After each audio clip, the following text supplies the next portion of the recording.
Halo guys, eh saya ini bahas tentang saham PT Bank Neo Commerce ya, TBK. Kita melihat secara time frame weekly dulu. Secara weekly dia uptrend, ada fase membuka di moving average ya, cukup eh, membuka cukup lebar banget gitu loh. Ini weekly-nya ada di sini, range-nya panjang 320 sampai 366 ya.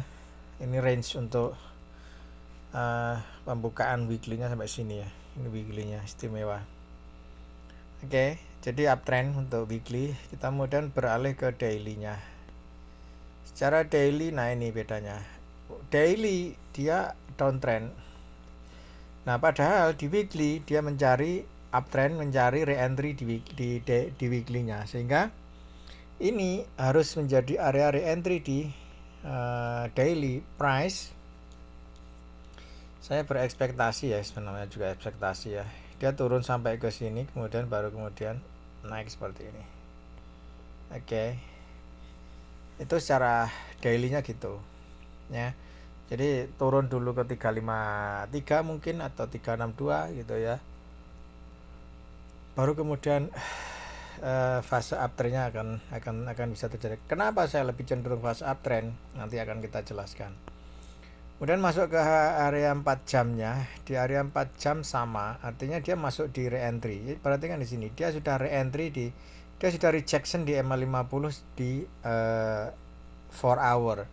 Artinya ketika dia sudah rejection di sini, maka di daily dia harusnya re-entry, masuk ke re-entry di dailynya. Itu harusnya gitu. Nah, masalahnya sekarang price itu kalau dia re-entry, ini bukan re-entry buying, karena ini adalah re-entry, ini fasenya masih downtrend. Kenapa? Karena di sini ada moving average mahi dan malu membuka ke bawah.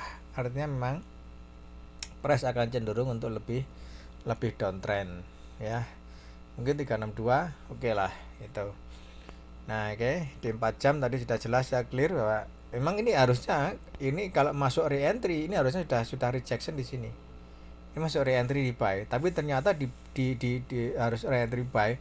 Ternyata di daily ini masih menjadi fase downtrend gitu. So, kita beralih sekarang di H1-nya. Nah, di sini. Ya, clearnya di situ. Sehingga untuk BBYP ini saya memang cenderung lebih ke arah downtrend, masuk ke re-entry di daily atau di weekly-nya tadi, di weekly ya, sorry. Dia harus masuk di area re-entry di weekly-nya ini.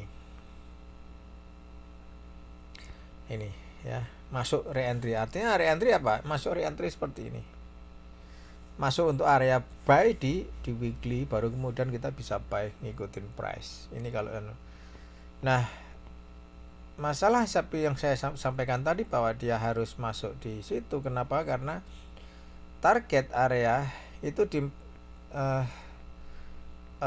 ini kalau kita melihat secara Elliott wave, saya Elliott wave ngitung di sini saja ya. Saya hitung di sini saja Elliott wave-nya. Itu ini masuk ke area 1 ya, kemudian 2. Nah, ini 3 itu minimal ada di 434. Price itu harus di 434 untuk minimum wave 3. Padahal ini adalah wave paling panjang ya kan. 4 kemudian baru 5. 4 baru kemudian 5 di sini. Artinya range untuk BBYP naik lebih cenderung lebih tinggi. Oke. Nah, lepas daripada itu, sekarang kita akan bermain di range yang ini. Ya, jadi ini adalah wave 2-nya, kita akan coba bermain di situ ya. 2, kemudian kita sekarang mencari, kalau kita mengargumentasikan bahwa kita saat ini sedang mencari wave 1, maka anggap aja ini adalah wave 1, kemudian 1, 2, mungkin akan mencari ini wave 2-nya di sini, tapi secara lower degree. Ini higher degree ya, 1, 2, 1, ini higher degree, dan ini adalah lower degree. Yang di sini adalah lower degree-nya. Itu. Oke. Nah, untuk mencari itu, maka lebih disarankan price itu, kalau ini mencari wave, ini wave 2 ya, kita anggap sebagai wave 2. maka minimum target nanti price yang akan ditaucing oleh ini adalah 336, range 336 dan ini adalah, dan 284 ini adalah area buy. 336 dan 284 di sini dan di sini adalah area buy masuk ke wave 2 yang dia punya. Oke, jadi kalau kita berargumen bahwa ini adalah wave satunya di sini, ya, wave 1, maka saat ini price itu sedang mencari untuk wave 2 nya di area ini, ya, wave 2. Oke, sedang mencari, ini saja lebih enak. Ntar sini 1, oke, sini, ini masuk sini, kemudian baru akan kemudian naik. Ini ekspektasi yang bisa dimainkan itu, ya. Jadi BBYP kalau menurutku itu lebih cenderung untuk bisa buy di harga 336 atau 320, itu area untuk bisa buy, antara range itu untuk bisa buy lagi di BBYP. Oke, terlepas nanti bandar mau naik atau mau naikkan atau bagaimana, ya itu kita hanya following aja ya. Bandarnya yang punya big cap, jadi yang punya duit di situ terserah dia mau naikkan apa turun. Tapi yang jelas bahwa secara teknikal itu belum ada fase baik di H1 maupun sekarang yang paling pendek kalau saya melihat ya, kalau di saham itu paling pendek saya melihat di H1 paling pendek ini. Ya, walaupun kadang LM5 tapi lebih cenderung ke H1, lebih maksimal di H1-nya. Jadi di H1 pun itu belum ada range untuk buy, area untuk buy.